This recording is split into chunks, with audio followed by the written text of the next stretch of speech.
Welcome to the Raw Vegan Guru channel, where we are raising our health consciousness, one thought at a time, one action at a time, and one meal at a time. So today we're going to be making a apple guacamole. You might say, what the heck's going on? Do they go together? And they do. So I slice my apples firstly, just so I could save some time with you. And I'm going to throw that in the dish. Then I sliced and chopped some yellow onion here. So I'm just going to add some by eye into my mixing bowl. That will be my guacamole mixer. Then I have chopped some cilantro and I squeezed some lemon and some lime.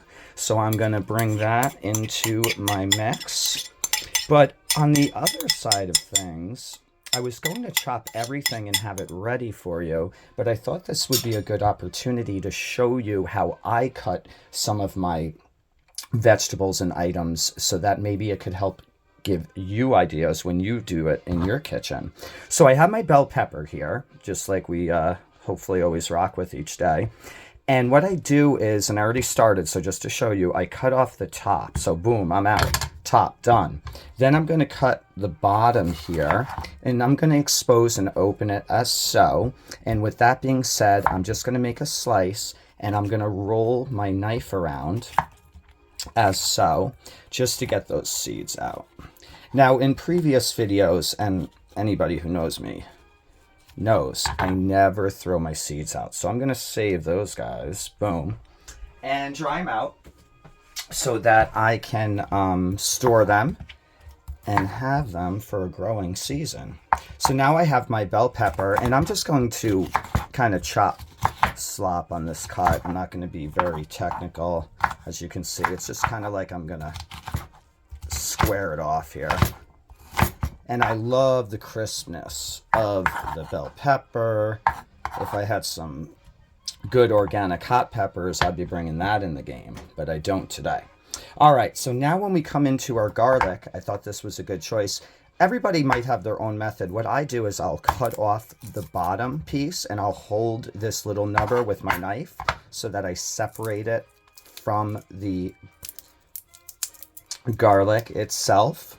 And then I'm just going to cut it to eye size. So I'm going to give a little bigger chunky on this today. So again, I just take my garlic and I always cut off that little nubber bottom part. And then I'll just peel this off. Now, if there's ever an issue where this skin is really sticking to it, you can always give it a little crush with your knife as so. So you can kind of just crush it over, and that will open it up for you a little bit more if it's being stubborn. So now again, now look at this. I have a little rotted bad piece here on the edging. That's okay. I'm going to get rid of that. Examine, good, and I'm going to use the rest here. Awesome.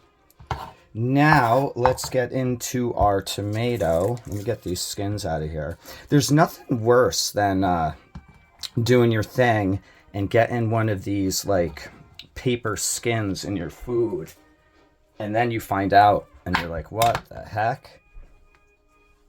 And you vow to never do it again. So now with my tomato, people have different methods of cutting their tomatoes, but what I like to do is I like to cut off the top, and then I'm going to just slice as so.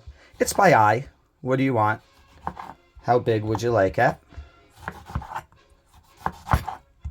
And I'm just going to chop that up. Nice. Now, I'm not going to waste that top, so I'm going to cut around the nubber as so.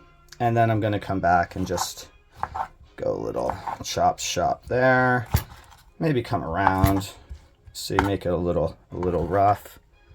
All right. I'm going to get that in my mixing bowl. And we're nearly coming to the conclusion of just how simply this is. So now I have my avocados here. Got my organic avocados. Now this is a really good example of what I do each time I use my avocados. See how you have your little grow nub right there? That was the attachment to the tray. I'm always going to take that off. It's always simply going to come out. And the reason I do that is because, again, just like that garlic skin, I've had some lessons learned where that got into the mix of my avocado, whether I was slicing or I was mashing or whatever was going on. And that's no fun. That's like having a little log cabin in your mouth. So now with my avocado, what I usually do is right around the top, I'm going to stick in my knife and I'm going to hit into the pit. And then I'm going to roll and ride along the pit until they come back gently. And then I'm going to twist and turn. That is beautiful. Now, when it comes to getting the seed out, I'm just going to kind of get stuck in it there with my knife and reel gently, as you say.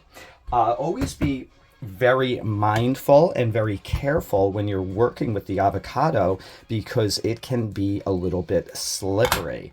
So when you're dealing with getting out this little seed here, see what I mean? You got to really be mindful and gentle because that can come back on you. And believe me, I have a great first aid kit because I have had to do some kitchen triage. Not always because of avocados. I'm not going to blame them. But because of just slipping and sliding, if you know what I mean. So you got to be really, really careful. So now what I do personally is I just kind of slice into the avocado. Now, as I'm doing this, I'm feeling very gently. You really have to get the feel. It's like a dance.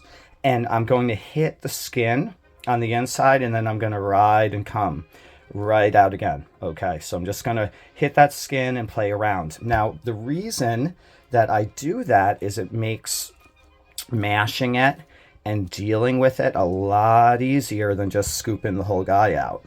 And I also have come through the skin with my knife if I wasn't being gentle and I wasn't being mindful. So again, we think mindfulness is only something we perhaps apply in meditation or interactions with the outside world and people, but actually it comes into everything, just like me dealing with this avocado. So nice and gentle, it's just about feeling the vibe and the flow.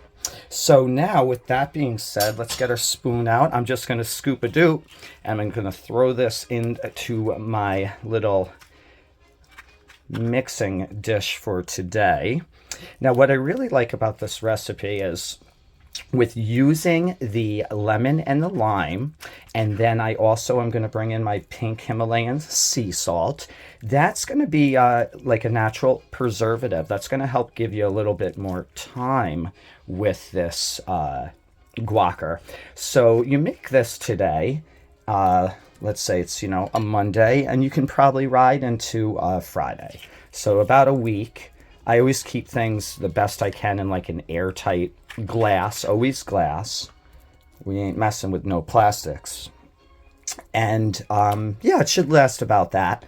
And so what I'm going to do with this is I'm going to use it as a dip.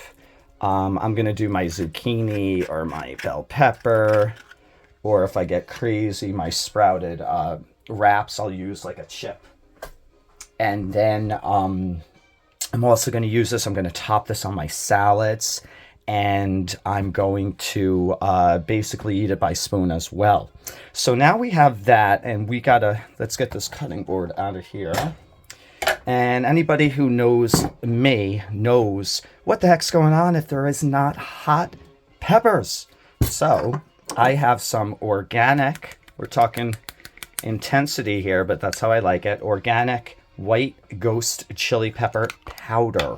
Now you got to play around with your heat level.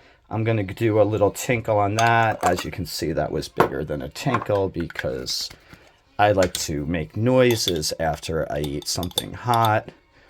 I like to bring the level. I like to bring the game. I ain't no pepper poser. All right, so I also had some organic scotch bonnet. There's some beautiful hot pepper concoctions, especially organic, because it's hard to find that on Etsy. So I found this great company who has organic dried pepper powders. Absolutely stunning. So now I have my pink Himalayan sea salt. I'm going to go by vibe on this, and I'm just doing a thick pinch here. I'm going to come again with just a little bit more. We don't want to overdo it, but we definitely want to help that thyroid, and we want to get in our salt. It's so essential. We overlook that. We overlook our salt. We overlook our iodine. We overlook our vitamin Bs. These are things that should be happening every single day for optimal function and balance and health and vitality. Now I'm going to take a strong fork, because if you have kind of a weak fork, I'll show you what I mean. You got strong forks and you got weak forks. I've got these kind of forks, and they'll kind of bend. See that? They're kind of like pliable. No good. That is not going to give me the mash I need. So I'm going to come in. Everything else is going to be groovy and ready, but it's just going to be about this avocado mashing. That is the deal. That's what I really want. So I'm just going to mash, and I'm going to turn. And today's lighting is courtesy of a gentleman from Iowa who saw this lighting display, and he knew that I was having a hard time paying the crew of 200 tech supporters to make my videos. So he actually had gotten me this lighting. It is an absolute blessing. I love it. It is groovy. Today's the second day I've used it in a video. I know that I've had other videos in the past that had a little bit of darkness to it, and that's because, you know, I was grooving with some old school setups, like I had my how to make hot pepper sauce or something, my jalapeno video, and I'll tell you what, I was using a flashlight, and that was cool to me, but I guess to the modern world, people were like, yo, I can't see it that well, and I can hear that. Like, I'm not going to push people to watch something that they can't see very well. So today's lighting, hopefully, is super duper. So as you can see, I'm just turning. I'm not burning, I'm just turning and I'm churning.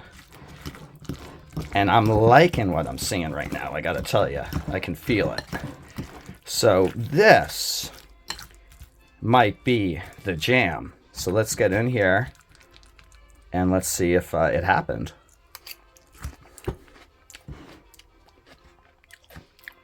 Bam, bam, bam. Yeah.